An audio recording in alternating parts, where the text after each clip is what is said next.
if you manage a team, summer is, well, it's not exactly about beach trips and catching up on a good book. Whoa, definitely not. I mean, we wish it was, but no. Right. Let's just be honest about it. We have this cultural expectation of this collective exhale in July. But for anyone running a project or holding an operational role, it's a completely different story. It really is. It's basically the most dangerous, fragile time of the year. Yeah, exactly. The most burnout-heavy time of the entire year, because you're constantly staring at these overlapping vacations, and suddenly a team that was doing totally fine in March is just completely drowning by August. It is a brutal paradox. I mean, the exact season we designed for recovery pushes most operations right to their absolute breaking point. Yeah, which makes zero sense when you think about it. None at all. People leave for a week, and instead of the system absorbing that absence, the remaining team members just take on double the workload. And they resent every minute of it, frankly. And that tension, that exact feeling, is why we are jumping into this deep dive today.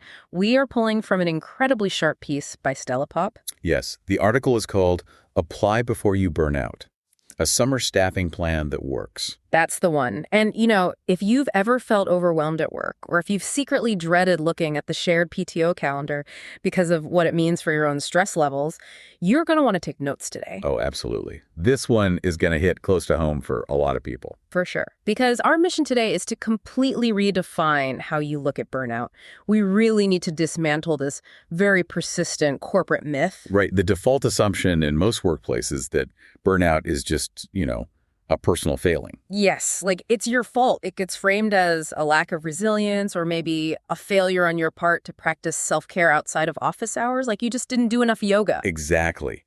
But the core premise we need to establish right out of the gate here, and what the source material states so bluntly, is that burnout is actually an operational failure. An operational failure. That is such a crucial shift in perspective. It really is. To quote the article directly, they say, "This is operations, not vibes." I love that so much. Operations, not vibes. It just immediately takes the guilt off your shoulders as an employee, right? It puts the magnifying glass exactly where it belongs, which is on the company's systems. Okay, let's unpack this. Because to actually fix burnout, we have to look at the mechanics of how it manifests in the real world.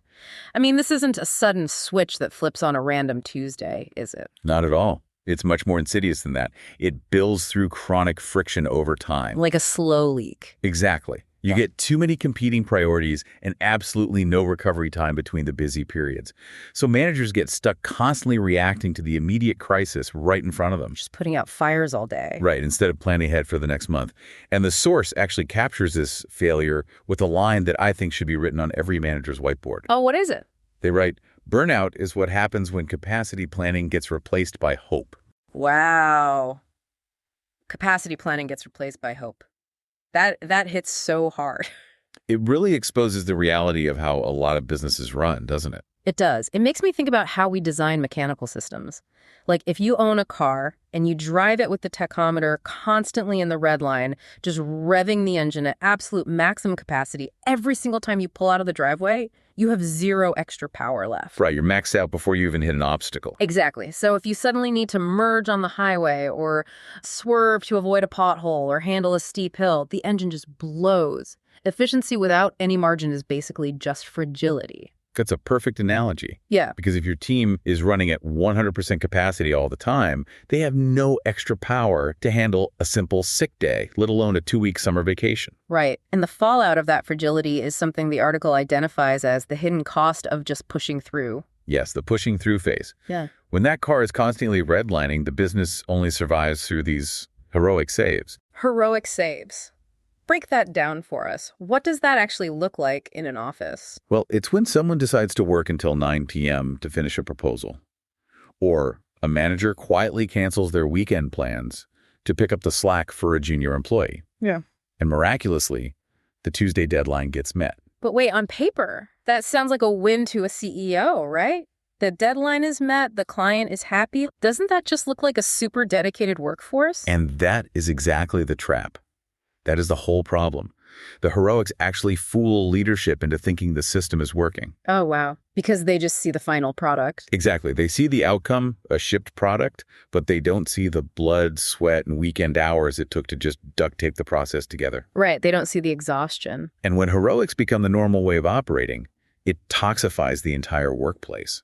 Strong employees get overloaded, which means the weak processes never actually get fixed. Because the high performers are just constantly patching the holes with their own personal effort. Precisely.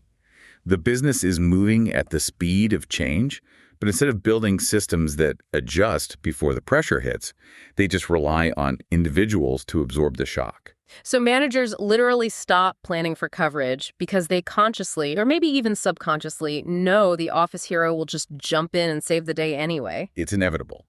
And eventually, errors increase, the morale completely drops, and your most reliable employees decide they've had enough and just start updating their resumes. Yeah, they just leave. What's fascinating here is that the source points out this isn't just an internal HR problem. It inevitably leaks out into the actual product or service. Like the customer starts to notice. Or absolutely. Understaffing and lack of margin start showing up as missed handoffs between departments. You see noticeably slower customer response times and really poor strategic decisions. Okay, so if those heroic saves are masking the structural problems, how do you actually diagnose the issue before the engine blows? Because if the only data leadership is looking at is deadlines met, the smoke is completely hidden from view. Well, you diagnose it by looking for the behavioral smoke. And the good news is, you do not need a massive company-wide employee satisfaction survey to see it. Oh, really? You can just spot it. Yes. The warning signs that your team is running dangerously hot are sitting right there in your calendar, your inbox, and your workload data. You just have to know what you're looking for. Okay, so what are we looking for? Are you seeing overtime increasing for 3 or 4 weeks in a row? Is PTO routinely being delayed, denied, or actively discouraged by management? Oh man, the delayed PTO. That's a huge red flag. Huge. Are the backlogs growing faster than the daily work is being completed? That's another big one. I would imagine digital communication is a massive tell here too. Like just looking at the timestamps on emails. Yes. If Slack and email activity are consistently continuing well past dinner time, that is smoke. If managers are constantly expediting and rushing tasks instead of planning them out, the system is overheating. It's just a constant state of emergency. Exactly. Yeah. And perhaps the most glaring sign of all, if you notice one specific employee constantly being pulled into every single urgent problem, regardless of their actual job title, your system is failing. Wow. And the source actually gives a metric for this, right? Yeah, they do. They note that if 3 or more of these things are happening on your team, you are beyond comfortable capacity. I have to stop you there, though. I want to push back on behalf of anyone listening who is currently drowning in work. Sure, go ahead. Because if a team is showing all these warning signs, if they are clearly underwater and working until 9 p.m., the most instinctive corporate reaction, and frankly what every overworked employee is begging for, is to just hire more people. Right, just open a new rec. Yeah. Why doesn't the source just say, open up headcount and throw some life preservers into the water? It's a fair question, but adding people to a fundamentally broken system just creates more confusion. It adds coordination overhead and cost, but it doesn't actually solve the friction. But doesn't an extra set of hands lighten the load? Not initially. Think about the mechanics of onboarding. If your internal processes are weak and your cross-department handoffs are a mess, a new hire doesn't magically fix that. Oh, I see. They just step on a landmine. Exactly. They just get caught in the exact same chaotic web. And now your already burned out senior employees have to spend 3 hours a day training this new person while still trying to hit their own deadlines. Yeah, that actually sounds like a nightmare. It is. You have to fix the process first. You cannot out-hire a bad system. Okay, I see the logic there. We have to look at the process. And the article outlines a framework for this called the 30-minute capacity check. Yes, this is where it gets really practical. Let's move away from theoreticals here. Let's imagine I run a mid-sized marketing firm and we are heading into July.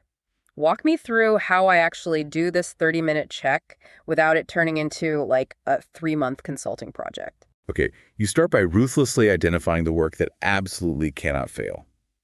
You sit down and list the 5 to 8 core functions that directly affect your revenue, your customers, your cash flow, or your legal compliance. So in a marketing firm, that might be client ad spend management, processing payroll, and managing active client escalations. Spot on. Writing the weekly internal newsletter or updating the company's social media, those might be nice to have, but they aren't on this essential list. Okay, so I have my 5 absolute non-negotiables. What next? You find your single points of failure, look at those essential functions, and write down exactly who owns each one. Then you ask a very uncomfortable question. I'm bracing myself. What's the question? If this person is totally unreachable tomorrow, are we in massive trouble? If the answer is yes, you just found your single point of failure. Yikes. Okay. And unfortunately, that specific person is also your highest burnout risk. Because every urgent issue lands on their desk by default. Right, because they're the only one who knows the password to the ad account, or, they're the only one who knows how to format the weekly report for the biggest client. Exactly that. From there, you have to plan around real availability, which is honestly where most capacity planning falls apart. What do you mean by real availability? Well, managers look at a schedule and think, okay, I have 5 employees working 40 hours a week, so I have 200 hours of production capacity. But 40 hours is never 40 hours of focused work. Oh, never. Not even close. Because I'm spending time answering Slack messages, I'm sitting in a one-on-one meeting, I'm doing administrative logging. Right. You have to subtract expected PTO, all those recurring meetings, the daily email triage, and just simple human breaks. A realistic assessment might reveal that an employee only has, say, 22 hours of actual execution time a week. Wow, 22 hours. That really shifts the math. It does. And if you compare that realistic capacity with the massive workload you've already committed to, and the math simply doesn't work, you cannot just hope it gets done. Which means something has to give. The source talks about creating a not now list. Yes, the not now list. It's essential. I'm stuck on this idea, though, because dropping the ball is terrifying in a corporate setting. How do you actually implement a not now list? How do I tell a client or my boss that we are just pausing a project because we don't have the capacity? You frame it entirely around protecting the revenue and the critical work. You don't say, hey, we're too tired to do this. Right, that won't go over well. No. You say, to ensure the Q3 product launch goes flawlessly and meets our quality standards, we are placing the internal website redesign on hold until September. Oh, that's smart. It's about prioritization. Exactly. When capacity gets tight, low-value work must pause so the essential work survives. Protecting your team requires making those hard calls, not just sending out another motivational email reminding everyone to, work smarter. It's about having the spine to actually prioritize. Okay. So we've measured our true capacity, we know where our single points of failure are, and we've successfully paused the non-essential work. Right. You've set the foundation. Now we need to build a system that supports people actually taking that 2-week vacation. The article uses this great analogy. Like sunscreen, the best protection happens before you need it. I love that line.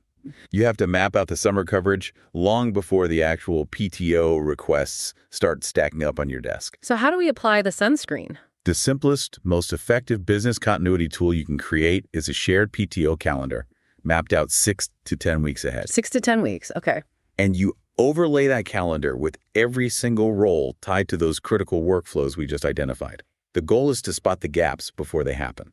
So you're looking for that week in August where the primary owner of the ad spend account is in Hawaii and no backup has been named. Exactly. Because the golden rule of this entire staffing plan seems to be no critical process can depend on just one person. Every single essential function needs a primary owner and a backup owner. Every single one. Yes. But there is a massive caveat to how you design that backup. The backup does not need equal expertise. Wait, really? Really. If you manage the ad spend, your backup doesn't have to be a master media buyer.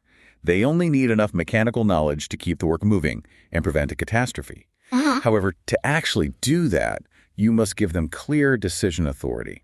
Okay, I'm getting hung up on this part.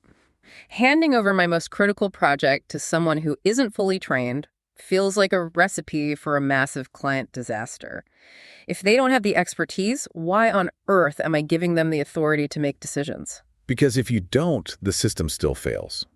Think about it. If the backup is just acting as a messenger, collecting problems and routing every single approval or judgment call up to a senior director, or worse, texting you while you're sitting on the beach or summer coverage is an illusion. Oh, wow. Yeah, you're still doing the work, just from a different location. Exactly. Leadership just becomes the new bottleneck. You have to give the backup a set of parameters and empower them to make decisions within those guardrails. Here's where it gets really interesting, though. How do we train that backup to stay within those guardrails without overwhelming them with like a massive new job description? The source outlines this incredibly practical three-step cross-training method. You do this a month before the planned absence. Okay, what are the steps? Step 1. The backup simply observes the primary owner doing the process. Just watching. Right. Step 2. The backup completes the process while sitting next to the primary owner. So they do it together. Yes. And step 3. The backup runs it entirely alone while the primary owner just sits nearby, silently, only available if a question comes up. That is so simple, but it takes away all the anxiety of learning a new task because the safety net is quite literally sitting right next to you. Exactly. For most non-technical processes, this transition takes less than 2 weeks. And to anchor this training, you don't write a 50-page standard operating procedure manual. Nobody reads those in an emergency anyway. Oh, absolutely. Instead, you create a one-page runbook. Yes. Because those 50-page corporate SOPs are written for compliance audits, right? They aren't for a stressed-out colleague trying to make sure payroll goes out on time. Exactly. The one-page runbook constraint is brilliant. You only include where to find the tools, the passwords, the 5 main steps, common mistakes to avoid, and who to call if everything catches fire. And once you have that single page, you test it. The source suggests a planned absence drill. Right. You have to test the system before you actually rely on it. I love this concept. It's basically a fire drill for your workflow. Yeah. I mean, you wouldn't wait for the building to literally be engulfed in flames to test if the emergency exit doors unlock. Let's hope not. So why would you wait for a key employee to get sick or leave for a 2-week vacation to find out if your one-page runbook actually makes sense? You just have the primary owner step completely away for one random Wednesday and see if the backup plan holds up. And if we connect this to the bigger picture, this kind of documentation and live testing is the foundation of genuine business continuity. Being able to make time off possible without creating a state of panic across the office isn't just about being nice to your employees. Right. It's not just a perk. No, it is the true mark of operational maturity. It proves your business actually functions. But at the end of the day, a business is still made of humans. And that brings us to a really critical part of this deep dive: how this specific operational structure impacts the culture and particularly the highest performers on a team. Yes, this is the most tragic consequence of ignoring capacity planning. The people you rely on the most, your absolute highest performers, are the ones most at risk of burning out and leaving. Because they just take on the brunt of the chaos. Exactly. They get more work simply because they are efficient. They inherit the messiest problems because they are dependable. And leadership constantly relies on them to cover the gaps. The article frames this with a phrase that is going to sting for a lot of people. They call it the competence penalty. The competence penalty, it's so real. It really is. Eventually, being good at the job becomes a penalty. And if you are listening to this right now and nodding your head, you have absolutely paid the competence penalty. You finish your own tasks efficiently by 3 p.m., and your reward is getting handed your slower colleagues' unfinished work. And if you don't actively protect those high performers, you will lose them. So how do we protect them? You protect them by intentionally rotating coverage assignments. You strictly limit how often one specific superstar becomes the emergency backup. So you don't just default to them every time. Right. You actively build in recovery time after they finish a high-pressure sprint. And most importantly, you give them the political safety to raise their hand and say, my capacity is completely gone, without management viewing that as a lack of dedication. So what does this all mean? It means we have to look really critically at how modern companies attempt to solve the burnout crisis. The source tackles this head-on by calling out what is essentially the wellness perks fallacy. Oh, this part is so validating. They mention things like office pizza parties, corporate meditation apps, and summer Fridays. Which, to be fair, sound nice on paper. They do, but it raises an important question about what actual workplace wellness looks like. Surface-level perks are nice, but they are not a staffing plan. Right. You cannot fix chronic systemic overload with a free mindfulness app, while those exact same employees are still carrying twice the workload with zero backup. A pizza party does not help an employee who is answering urgent client emails from their couch at 11 p.m. Exactly. I want you to reflect on your own workplace for a second. Have you ever been handed a slice of pizza in the break room when what you actually desperately needed was just a backup owner for your inbox? Probably more times than anyone would like to admit. Real wellness isn't a perk. It's operations. It comes from having clear priorities, reasonable expectations, defined roles, and knowing that when you close your laptop for a week, the business won't collapse. We've moved through a complete paradigm shift today.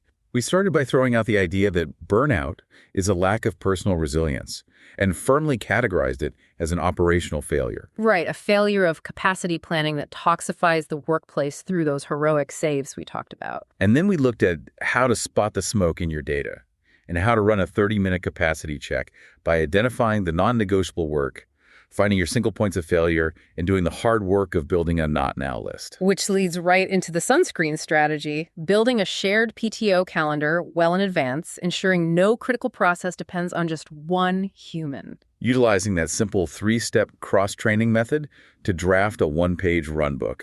And of course, testing it with a fire drill. And finally, we discussed the urgent need to protect your top performers from the competence penalty, demanding that leadership move past surface-level wellness perks and offer real operational support. And this matters to you directly. Whether you manage a massive department of 50 people or you are an individual contributor just trying to guard your own sanity this summer, you can use these tools immediately. You can draft a 1-page runbook for your most complicated task tomorrow morning. You don't need permission to start building your own safety net. You really don't. It's something you can control. As we wrap up this deep dive, I want to leave you with a final thought to mull over. Something that takes all these operational mechanics from Stella Pop and kind of flips our perspective on corporate success. I love this part. You know, we are so conditioned to judge a company's success by its absolute peak output. We celebrate the record-breaking sales quarter, the massive late-night product launch, the hustle, the grind, the heroics. Always the heroics. But if a business can be structured so beautifully, so efficiently, that it fully absorbs a planned summer absence without a single moment of panic, what if the ultimate measure of a company's success isn't its peak output, but its baseline tranquility? Baseline tranquility. That is such a powerful phrase. Right. Imagine evaluating your next potential employer, not by looking at their profit margins or, their ping pong tables, but by discovering just how absolutely bored their managers get when a key employee goes away on a 2-week vacation. Baseline tranquility. That is the true mark of a resilient system. A place where things run smoothly because they were meticulously designed to, not because someone is sacrificing their weekend to play the hero. So as the weather finally gets warmer, don't wait for your engine to overheat. Apply the sunscreen long before you need it. I hope you take a real, uninterrupted break this summer, confident that the systems you've built can handle the heat while you actually enjoy the beach. Thanks for joining us for this deep dive. Take care and stay cool out there.